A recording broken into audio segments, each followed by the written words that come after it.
Hello friend, જય શ્રી કૃષ્ણ. હું હેનલ પટેલ કાના કિચનમાં તમારું સ્વાગત કરું છું. નાના બાળકોથી લઈને વડીલો ખાઈ શકે તેવી એકદમ સોફ્ટ અને એકદમ પોચી એવી આજે આપણે સાબુદાણા ટામેટાની ચકરી બનાવીશું. ઘણાનો પ્રશ્ન હોય છે કે આ ચકરી એકદમ ચવડ થઈ જાય છે, સોફ્ટ નથી બનતી. તો હું આજે ઘણી બધી ટિપ્સ આપીશ, તો વિડીયો એન્ડ સુધી જોજો. એકદમ સરળ રીતે સાબુદાણાની ચકરી બનાવવાની આજે તમને ફૂલ રેસીપી આપીશ. તો સાબુદાણા ટામેટાની ચકરી બનાવવા માટે અહીંયા મેં 500 ગ્રામ જેટલા સાબુદાણાને ઓવરનાઇટ પલાળી દીધેલા છે. આ વાતનું ખાસ ધ્યાન રાખવાનું છે, જ્યારે તમે ચકરી બનાવો છો ત્યારે સાબુદાણાને 9 થી 10 કલાક માટે પલાળી દેવાના છે. તો આ રીતે જેટલા સાબુદાણા હોય એનાથી 4 થી 5 ગણું પાણી લેવાનું છે અને એને પલાળવાના છે. તો એકદમ સરસ એવા સોફ્ટ સાબુદાણા થઈ જશે. તો તમે જોઈ શકો છો ઉપર પાણી પણ છે અને આ પાણી આપણે નથી કાઢવાનું. ઘણા લોકો આ પાણી કાઢી નાખતા હોય છે અને એકદમ કઠણ બેટર કરી નાખતા હોય છે, એનાથી જે ચકરી છે એ ખાવામાં પોચી નથી થતી. તો આ ટિપ્સનું ખાસ ધ્યાન રાખવાનું છે. હવે સ્વાદ પ્રમાણે મીઠું, એટલે 1 મોટી ચમચી મીઠું એડ કર્યું છે, 1 મોટી ચમચી આખું જીરું, અને અહીંયા હું થોડી એવી તીખાશ વધારે પ્રમાણમાં લઉં છું. લીલા અને લાલ બંને મરચાંની આ રીતે મેં એકદમ ઝીણા ઝીણા ચોપિંગ બોર્ડમાં ચોપ કરી લીધેલા છે. તમે આ લીલા લાલ મરચાંની જગ્યાએ મોળા લીલા મરચાં પણ એડ કરી શકો છો. બાળકો ખાવાના હોય, ઘરમાં મોટા વડીલો જો તીખું ના ખાતા હોય તો તમે મોળા મરચાં પણ નાખી શકો છો અને મરચાંને સ્કીપ પણ કરી શકો છો.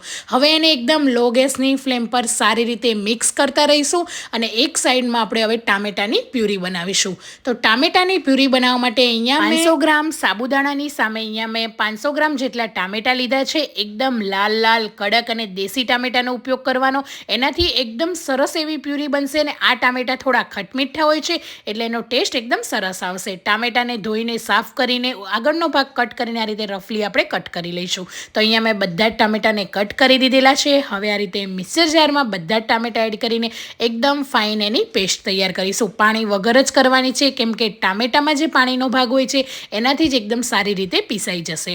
તો તમે જોઈ શકો છો મેં અહીંયા દેશી લાલ ટામેટા લીધેલા છે, તો એના પ્યુરીનો કલર એટલો સરસ લાલ આવ્યો છે. એટલે એકદમ લાલ લાલ અને કડક ટામેટા લેવાના. તો પ્યુરીને હવે આ રીતે આપણે કોઈ પણ ઘરમાં રહેલી મોટી ગળણીની મદદથી ગાળી લઈશું, જેથી એના બીજ અને ઉપરના છાલનો ભાગ હશે એ આ રીતે અલગ થઈ જશે. તો ગાળવી ખૂબ જ જરૂરી છે. જો તમે ચકરીમાં ગાળ્યા વગરની પણ જો સાબુદાણાની પ્યુરી એડ કરશો તો ચકરી પાડતી વખતે એના બીજ તમને વચ્ચે આવશે, ચકરી સારી નહીં પડે. તો આ રીતે બીજનો ભાગ આપણે કાઢી લેવાનો છે. પ્યુરી આપણી તૈયાર છે. હવે એનું હીરો ઇન્ગ્રીડિયન્ટ્સ છે બાફેલા બટેટા. જો તમે સાબુદાણા ટામેટાની ચકરી બનાવતા હોય ને એની અંદર જો બટેટા નહીં એડ કરો ને, ચકરી તમારી એકદમ કડક થઈ જશે. એટલે અહીંયા મેં 250 ગ્રામ જેટલા બાફેલા બટેટા લીધા છે. છાલ કાઢીને એને પણ એકદમ સારી રીતે ગ્રેટ કરી લેવાની છે. જો બટેટાનો જરાય ભાગ જો આખો હશે તો ચકરીમાં તમને બનાવતી વખતે નહીં ફાવે, એટલે બટેટાને પણ એકદમ સારી રીતે આ રીતે ગ્રેટ કરી લેવાના છે. તો નાની ખમણીની મદદથી મેં અહીંયા 250 ગ્રામ બટેટાને ગ્રેટ કર્યા છે. હવે મિશ્રણને એક સાઈડ આપણે એકદમ સારી રીતે મિક્સ કરતા રહીશું, જેથી તળિયે નીચે બેસી ના જાય. તો તમે જોઈ શકો છો પાણી સાબુદાણાની ઉપર તમે જ્યારે રાત્રે પાણીમાં પલાળો છો, ઉપરનું જે પાણી હોય છે એ જરાય નથી ફેંકવાનું, એની સાથે જ સાબુદાણાને કૂક કરવાના છે. તો જ તમારી ચકરી છે એકદમ પોચી બનશે. મિશ્રણ થોડું ઘટ થવા લાગ્યું છે એટલે હવે આપણે જે બાફેલા બટેટાનું છીણ તૈયાર કરેલું એને એડ કરી દઈશું. ટામેટાની પ્યુરી પણ એડ કરી દઈશું. તો આ રીતે કાચા ટામેટાની પ્યુરી એડ કરવાથી આ ચકરીનો ટેસ્ટ એટલો સરસ આવતો હોય છે. આમાં ઘણા લોકો બાફેલા ટામેટા પણ એડ કરે છે, પણ એનો ટેસ્ટ એકદમ ફીકો આવે છે. એટલે આ રીતે કાચા ટામેટાની જ પ્યુરી એડ કરવાની છે, એ વાતનું ખાસ ધ્યાન રાખવાનું છે. હવે સારી રીતે બધી જ વસ્તુને મિક્સ કરી લેવાની છે. તો આ રીતે સાઈડમાં બટેટાનું મિશ્રણ જે છે એ થોડું થોડું લઈ જઈને એને સરસ રીતે ચમચાની મદદથી પ્રેસ કરી લેવાનું, એટલે એકદમ સારી રીતે અંદર એક રસ થઈ જશે. અને હા, બટેટા જ્યારે બાફો છો ત્યારે બાફીને થોડીવાર ફ્રીઝમાં મૂકી દેવાના અને એ પછી ઠંડા થાય પછી જ બટેટાને ગ્રેટ કરવાના.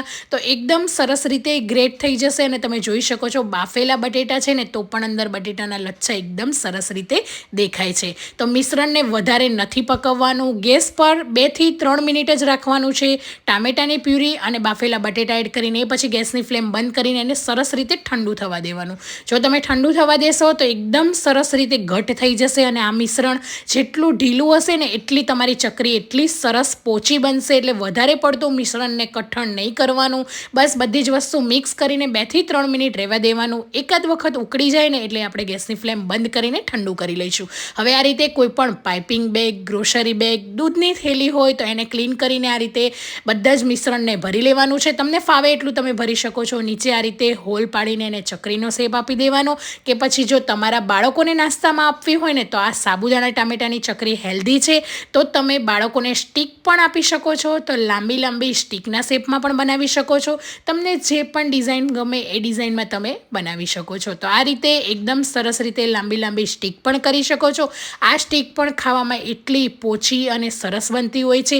પણ હા, જ્યારે તમે સાબુદાણા ટામેટાની કે સાબુદાણા બટેટાની ચકરી બનાવો છો ત્યારે એને પ્લાસ્ટિક નીચે પાથરીને એની ઉપર જ બનાવવાની, જેથી ઇઝીલી ઉખડી જશે. નહીંતર જો તમારી સાબુદાણા બટેટાની કે સાબુદાણા ટામેટાની ચકરી ચીપકી જશે તો ઉખડશે નહીં. એટલે એ વાતનું પણ ખાસ ધ્યાન રાખવાનું છે. તો તડકામાં 2 દિવસ એકદમ સારી રીતે સુકાવા દેવાની છે ને 2 દિવસ પછી તમે જોઈ શકો છો 1 દિવસ પછી એને ઊંધી કરી લેવાની છે ને ફરીથી સુકાવા દઈશું તો એકદમ સરસ રીતે સુકાઈ જશે અને એકદમ સરસ એવી ક્રિસ્પી બનીને તૈયાર છે. જો તમે ઓવરનાઇટ પંખે સૂકવીને બીજા દિવસે તડકામાં 1 દિવસ રાખશો તો પણ સારી એવી સુકાઈ જશે. તો ચકરીને ગરમા ગરમ તેલની અંદર આ રીતે તળી લેવાની છે. તો તમે જોઈ શકો છો, જોતાં જ જો ખબર પડી ગઈ હશે કે આ ચકરી ફૂલીને ડબલ થઈ ગઈ છે અને કેટલી સરસ એની અંદર સાબુદાણાનો એક એક દાણો દેખાય પણ છે. સાબુદાણા વધારે મેશ પણ નથી થયા અને કેટલી સરસ બનીને તૈયાર થઈ ગઈ છે. સ્ટીકને પણ એ જ રીતે આપણે ફ્રાય કરી લઈશું. તો સાબુદાણાની ચકરી કે સાબુદાણાની સ્ટીક તમને જે પણ ગમે તમે આ રીતે બનાવી શકો છો. મારી બસ આ નાની નાની ટિપ્સ જો ધ્યાનમાં રાખી લીધી ને તો આ ચકરી તમે પણ એકદમ સરસ એવી પોચી બનાવશો અને ખરેખર એટલી સરસ બનશે. જો તમે એક વખત બનાવશો તો તમને ખબર પડશે. એટલી પોચી ખાવામાં મોઢામાં મૂકશો તો ઓગળી જશે. એટલી સોફ્ટ બનીને તૈયાર થઈ જશે.